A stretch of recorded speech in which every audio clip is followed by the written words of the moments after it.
Another reason why I didn't get any trailer reactions out is because after the Super Bowl and the Chiefs won, I actually went to the movies because I like going to the movies. And I saw this film that I've been hearing little things about, but didn't know much about going into it. And it's a found footage horror movie called The Outwaters. It is a film that's directed, written, produced, starring Robert Banfitch. I don't know Robert Banfitch in terms of his work. I looked up his IMDb. He's mostly done shorts, which is par for the course when you're doing a found footage film. Usually they're really cheaply made because they're easy to make that way. In fact, they tend to be better the less money that's involved. The film is about this group of friends. There's 4 of them. And one of the people in the group has a lot of talent as a folk song artist. Talent that was possibly inherited from her mother, who she lost. And she likes to sing because it reminds her of her mother. And she's really talented at it. And they're trying to get her discovered. So they decide to go to the desert in Arizona to shoot this folklore kind of hippie-ish type of music video. So the 4 of them head out to the desert, but in the background there's been these earthquakes and these terrible storms. They probably should have waited, but they went out there anyway. And when they get out there, things go bananas. That's all I'm going to say in terms of the plot. What's so impressive about this film is that found footage is really hard to keep fresh and keep exciting at this point because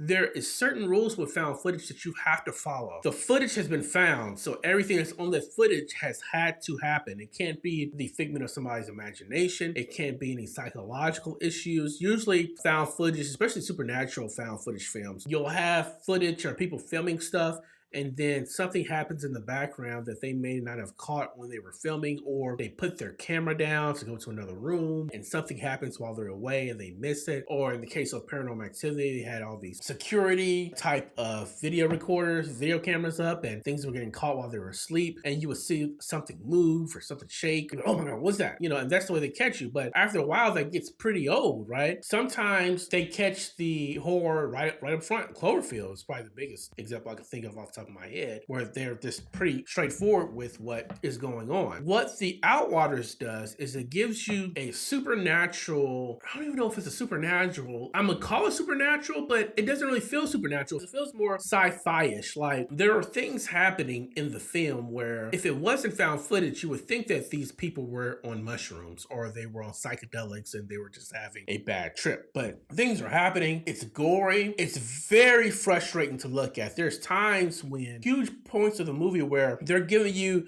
maybe this big of a hole to look at in terms of the footage, like the size of a nickel for the whole screen. And you hear a lot, but you don't see a lot, but you're able to put the pieces together. And the more you put together, the less you want to see. It's really Lovecraftian in that way. There's a dread that exists within this film and a tension that's built within this film. The more you know, the more you don't know. And it's also pretty frightening. And as it builds, it slowly builds and it builds to this climax of, you're like, oh my God, I think I know what's going on. And when you get there, that peak feeling of dread does not drop down until the movie ends. And it ends on that note. I'll say that much. So what am I saying? I'm saying, see it streaming or skip it. You have to go see this movie. If you can get to a theater, it's a very limited release. If you see The Outwaters playing in your cinema, no matter what else is out, because everything else is going to have longer theater runs and things of that nature, go see this film before it is out of theaters.